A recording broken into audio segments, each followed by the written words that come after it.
Remains by Simon Armitage is taken from the poetry collection The Not Dead, a collection of poems about discharged servicemen published in 2008. Remains is based on the true story of Guardsman Tromans, who was a machine gunner in the Iraq War in 2003. In the poem, 3 soldiers were called to clear a bank that was being looted. As the soldiers approached the bank, one of the looters ran out, probably armed, so all 3 soldiers shot him, and the man was taken away, but the blood stain remained on the ground, and the soldier saw it week after week when he patrolled the area. Eventually, the soldier went home on leave. Now we learn that he could not get rid of the image of the man he shot. The soldier begins to abuse drink and drugs to try and forget the image, but he cannot get it out of his head. Let me just point out, this video is a quick recap of the poem. To learn more, watch my full analysis, which I'll link at the end. This poem presents the true horror of war, as well as the effects of conflict on domestic life. Armitage uses repetition to reflect the sense of guilt the soldier feels. He describes the soldiers involved as myself and somebody else and somebody else. The repetition of somebody else is here used to deflect the blame from the speaker alone. He wants to make it clear that others were involved. Syntactically, the line now becomes dominated by the others, suggesting the speaker wants to minimize the role he took in the event. However, notice the shift in the final line, where the narrator explains, "his bloody life in my bloody hands." The use of the pronoun my marks a change in the soldier's perception. The poem ends with the acknowledgement that the speaker is taking personal responsibility. The domestic impact of conflict is presented here. It might have been a joint decision, but the reality is that at home again he deals with the consequences alone. Armitage uses enjambment to show the life-changing moment when the soldier shot the looter. 3 of a kind, all letting fly, and I swear I see every round as it rips through his life. Enjambment, carrying a sentence over onto another line, is exaggerated here as the sentence continues not just onto another line, but a whole new stanza.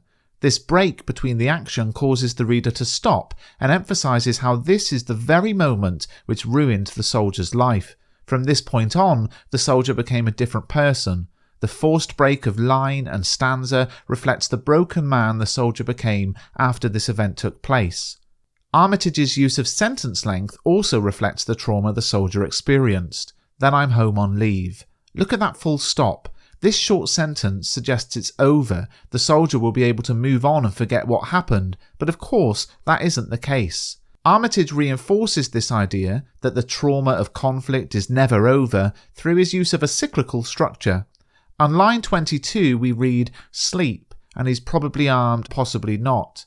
This is a repetition of line 4, probably armed, possibly not. The whole thing goes around in a circle. It repeats itself, suggesting that the trauma the soldier has experienced is inescapable. Armitage's use of vague language reflects the indescribable horror of war. He's on the ground, sort of inside out. Sort of is vague language reflecting the impossibility of describing the true horrors of war. It suggests that despite his army training, the speaker is not prepared for the harsh reality of killing someone. Back at home on leave, the narrator turns to substance abuse, but the drink and drugs won't flush him out. The him in question is clearly the looter, but it's the verb flush that I'm interested in here. When do we flush something out? The imagery is here linked to sickness. If you have a fever, you need to flush it out, to expel the sickness from the body.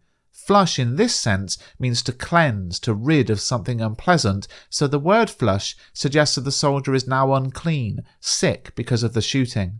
When describing the memory of the looter being stuck in the soldier's head, Armitage uses the war metaphor, dug in behind enemy lines. This line might seem fitting for a war poem, but we must remember that the narrator is at home on leave. The use of war imagery whilst at home on leave therefore reflects the impact war has had on him. He begins to think in a manner associated with war and conflict. It's inescapable even in a domestic setting. So which poems compare well with Remains? Well, as a poem about the true horror of war, it compares with The Charge of the Light Brigade, Exposure, Bayonet Charge and War Photographer.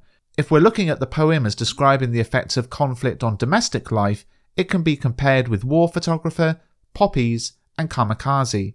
For more on this poem, pick up a copy of Mr. Bruff's Guide to Power and Conflict Poetry, available exclusively in ebook form and linked in the description.